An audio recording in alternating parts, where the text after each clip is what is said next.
Hello guys, welcome to our channel. In this session we are going to see how to deploy code on AWS EC2 instance using SSH. So let's start. So first of all, our requirement is we need one EC2 instance. We need a putty or mobile extern to access the EC2 instance and one GitLab account to create .gitlab ca.yaml file, and we'll deploy the code on EC2 instance through this GitLab. So let's follow the below steps. So first of all, let's create one EC2 instance on AWS account.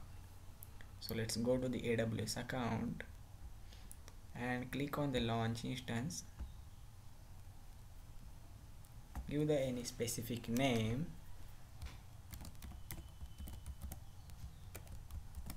as a GitLab deploy. Choose a particular AMI. I am selecting Amazon Linux. Instance type, keep T2.micro by default, it's a free tier eligible. Under the key pair, if you have, you can select, otherwise click on the create a new key pair and give the key pair name.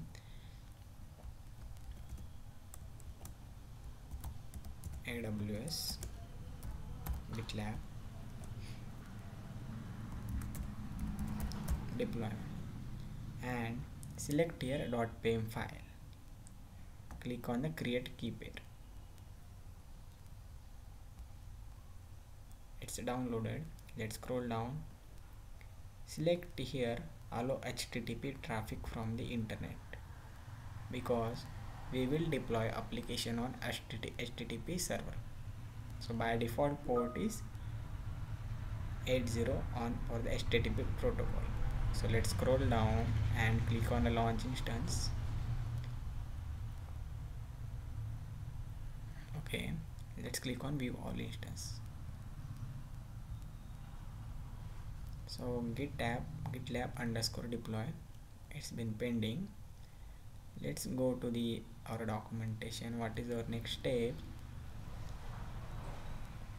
Log into EC2 instance using the putty or mobile extern and install httpd and give the permission to the /html directory.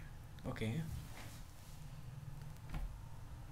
so let's launch EC2 instance via the putty.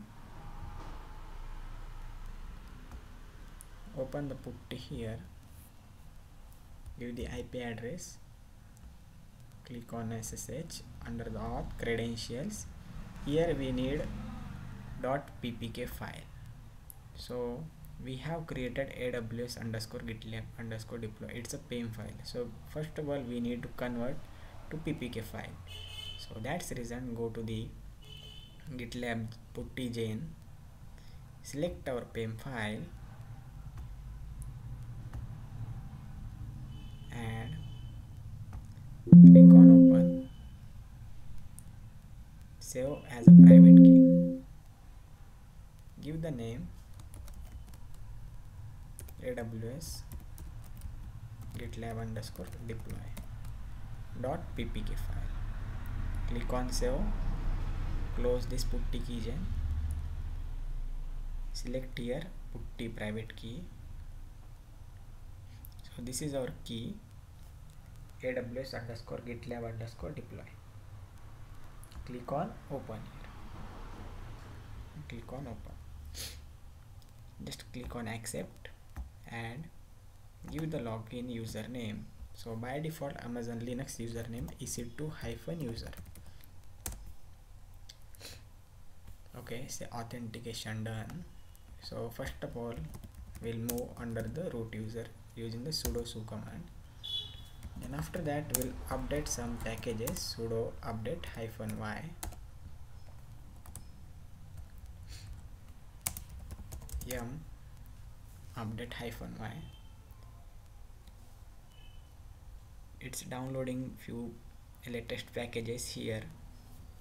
And after that, we'll install http here, httpd -y. Okay, after that, let's check the status of this httpd. System still status httpd. Okay, so it's showing inactive. Let's click on the start. Let's select, give the command as a systemctl start httpd and check status. Now it's showing active and running. Okay, let's go to our documentation and let's see what is our next step. Add public IP address, private key and username under the GitLab variable. Okay, let's go to the our EC2 instance. So this is our public IP address. Copy this public IP, go to the GitLab project under the CI/CD.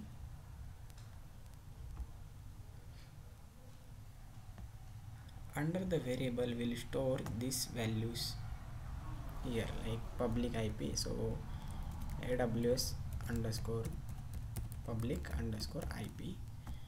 I will give the IP address. I don't want to protect, so click on add variable. Let's click on add variable, give the username AWS underscore username here and give the username. So by default username is ec2-user. Uncheck this one and click on add variable. Okay, then after that we need to give the private key, AWS private key. So where we'll get the private key? So we have created PEM file, so we need to copy the content of PEM file, secret underscore key, paste the value here and check this one and click on add. Okay, so our variable has been added with the public IP address, username and AWS secret key. Then after that we need to create a GitLab ci.yaml file and use a strict host key checking option with the no, because it will, if you would like to bypass the verification step, you can set this option disable. So while accessing the server, it's asking username or password or something, we need to do passwordless SSH. We need to go inside the /etc under the SSH config and we need to disable the password authentication there. So here we are using directly the secret key. So why this one, if we use strict host key Jane as a no, so we can bypass those things directly and we can log into this server easily. So let's go to the repository and create .gitlab ci.yaml file. So let's click on new file, give the name. So we already defined the file here. Let's copy this file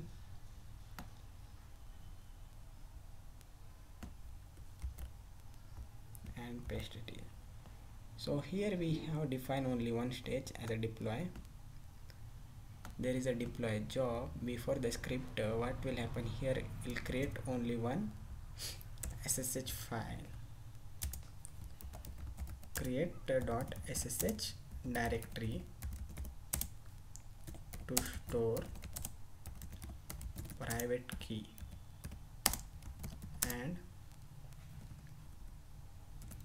to store our private key here. Then after that, using the echo key, it's copying the content of SSH private key under this SSH directory id underscore RSA file. So just adding the content of private key under the id underscore RSA file. Then here we're giving the permission to this id underscore RSA file. So based on these three steps, it will help to authenticate our server. Then after that, under the script, what we are doing, just we are creating one content, one sentence here, welcome to our channel, and we are storing this content inside this index.html file. Then after that, we are using the scp command using the strict host key checking as a no, and we are copying index.html from this current location to this HTML location. and via this variable we have stored under the variable. So here we are calling ec2 username and public IP address. So what username we have given, what variables we have given, so we'll use here. So we have given AWS username using the dollar and AWS underscore public key. So let's replace those value with here and let's clear.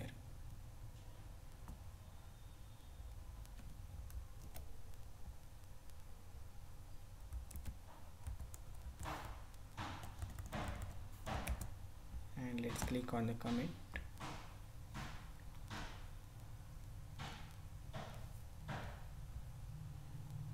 And let's go to the pipeline and let's check.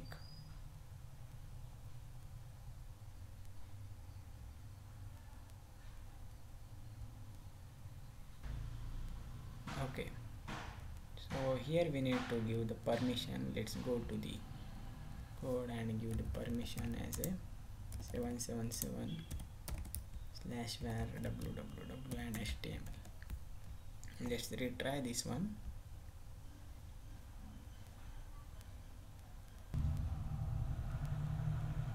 Okay, so job succeed.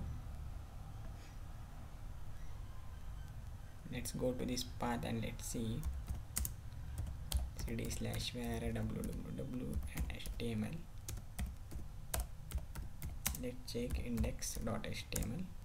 welcome to our channel. Okay, let's go to the AWS account, copy public IP and let's hit here. Now the output is showing welcome to our channel. So our deployment has been done successfully.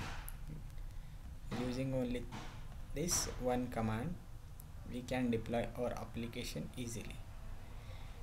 So this is small basic code we have deployed. In the coming videos we'll bring up lots of things related to Docker, Kubernetes and Terraform. So thank you for watching guys. Please like, share and subscribe. Thank you.